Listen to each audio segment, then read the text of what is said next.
কিছু কিছু মানুষ আছে দেখবেন, যারা প্রয়োজনে আপনার সাথে এমনভাবে মিশে যাবে যেন আপনি ছাড়া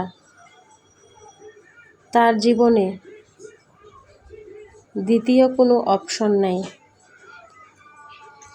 কিন্তু প্রয়োজন যেদিন শেষ হবে সেদিন সেই মানুষটা আপনাকে এমনভাবে অচেনা করে দিবে যেন আপনার অস্তিত্বটা তার জীবনে কখনোই ছিল না। সবাই ভালো থাকবেন।